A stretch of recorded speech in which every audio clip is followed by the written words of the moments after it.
আমন্ত্রণ জানাচ্ছি আপনাদেরকে আমাদের নতুন জার্নি মেন্টালিস্টে।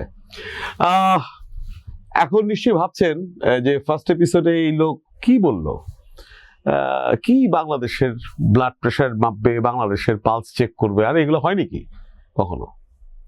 এবং এত মাপামাপির কি আছে? আমরা এই গত 53 বছরের ইলেকশন কি কত দেখছি? কিসের কিসের মাপামাপি? আরে ইলেকশন করব, হয়ে যাবে ইলেকশন, তাই না? হ্যাঁ, এরকম মনে হয়।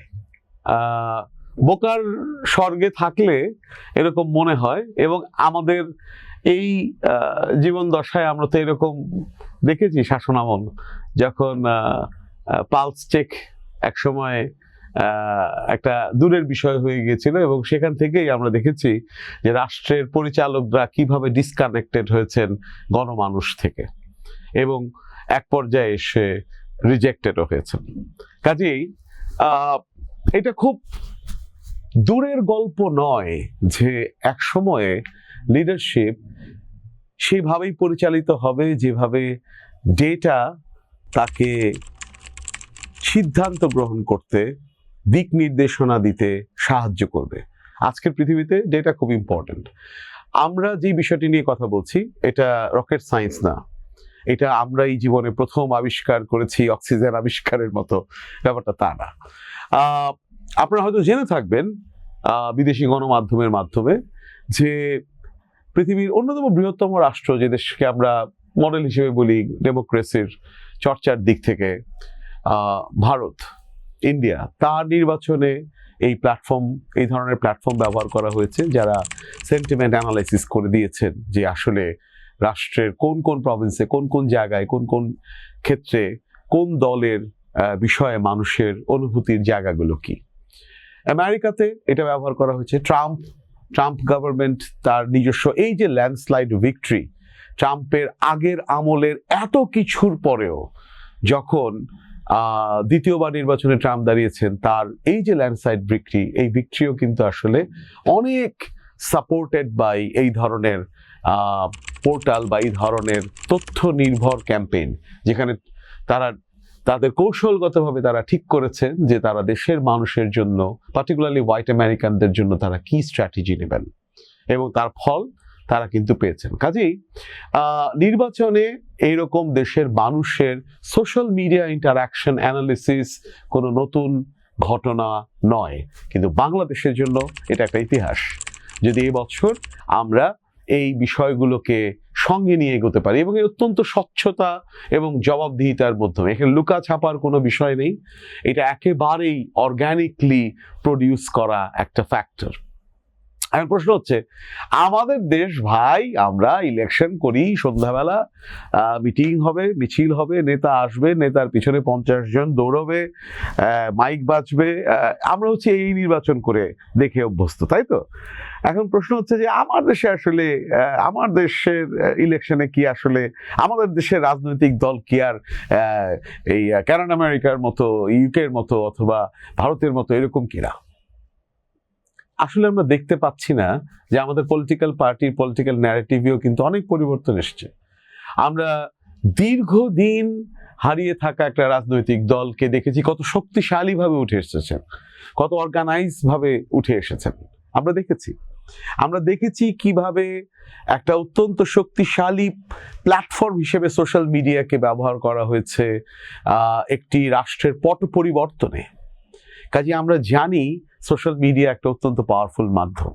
আর আমরা যদি পলিটিক্যাল ব্র্যান্ড ডেভেলপমেন্ট করার কথা ভাবি, সেক্ষেত্রে আমরা দেখব, যেমন ধরা যাক এই মুহূর্তে বাংলাদেশের সবচাইতে গুরুত্বপূর্ণ যে দুটি দল যাদের নিয়ে আমরা আলোচনা করছি, ধরা যাক জামাত ইসলামী শহরে এই যে লক্ষ মানুষ নিয়ে তাদের যে সবচেয়ে বড় সম্মেলন করেছেন, এই সম্মেলনে আমরা কি দেখলাম? ঢাকা শহরে কোথাও জাম হলো না।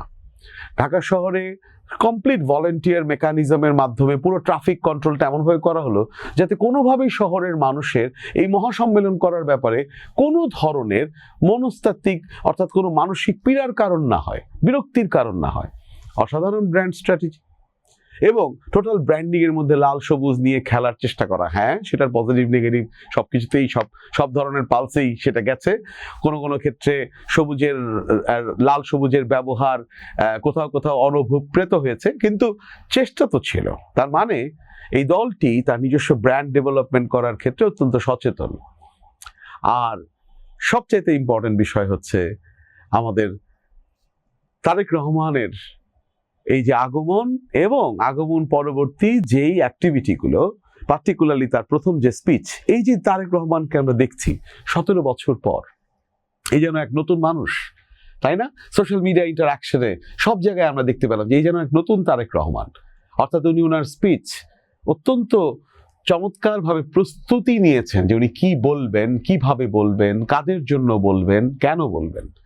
শুধু তাই নয়, ওনার অ্যাপিয়ারেন্স, ওনাদেরকে দেখলে আমার মনে হলো যে এটা কোনো টিপিক্যাল পলিটিক্যাল লিডারকে আমরা দেখছি না। সাদা শার্ট, কালো প্যান্টে, হাফ স্লিভ করা, স্লিভ গোটানো সেই যে একজন লিডার, যে লিডারগুলোকে আমরা সাধারণত নর্থ আমেরিকান বেল্টের পলিটিশিয়ানদেরকে দেখি। বারাক ওবামাকে হয়তো আমরা এভাবে দেখেছি, রাইট? কাজে এই যে তার ডেমনস্ট্রেশন, এটাও বলে দেয় যে উনি নিশ্চয়ই সেন্টিমেন্ট অ্যাসেস করছেন, পালস অ্যাসেস করছেন, নতুন ব্র্যান্ডকে, নতুন লিডারশিপকে বাংলাদেশে ওনার দলের জন্য সামনে আনার চেষ্টা করছেন। তার মানে যে দুটো দলের রেফারেন্স দিলাম, এই দুটো দলকে দিয়ে এইটুকুই বোঝানোর চেষ্টা করলাম যে দুটো দলই কিন্তু আভ্যন্তরীণভাবে নিজেদেরকে আপগ্রেডেড করার কথা ভাবছেন। এখন আপনি সে দলের সদস্য হিসেবে, সে দলের সাপোর্টার হিসেবে, অথবা একজন সাধারণ মানুষ হিসেবে আপগ্রেডেড থাকছেন তো? নতুন ভাবে, নতুন তথ্য নির্ভর এগিয়ে চলায় আপনার যে সবচেয়ে গুরুত্বপূর্ণ ক্যাম্পেইন, আপনার যে সবচেয়ে গুরুত্বপূর্ণ ন্যারেটিভ, সেটাকে দেখছেন তো? আর ভোটার হিসেবে, একজন সাধারণ স্মার্ট ভোটার হিসেবে আপনি নিজেও কি আসলে পালস চেক করছেন আপনার নিজের সিদ্ধান্ত গ্রহণ করার পূর্বে, নাকি বায়াস থাকছেন? একটা জিনিস মনে রাখবেন, আপনার social media can always be manipulated through your choices. আপনি যার ভিডিও দেখেন তার ভিডিওই বারবার ঘুরে ফিরে আসবে। কাজে একটা নিউট্রাল পার্সপেক্টিভ থেকে যদি আপনি দেখতে চান, বুঝতে চান এবং পরিবর্তন করতে চান, সিদ্ধান্ত নিতে চান, তাহলে STS is an amazing platform. নজর রাখুন, সামনে আরও এক্সাইটিং তথ্য নিয়ে আসছি, যাতে STS আপনাদের কাছে আরও ইন্টারেস্টিং মনে হয়, আরও সহজ মনে হয়। ধন্যবাদ সবাইকে।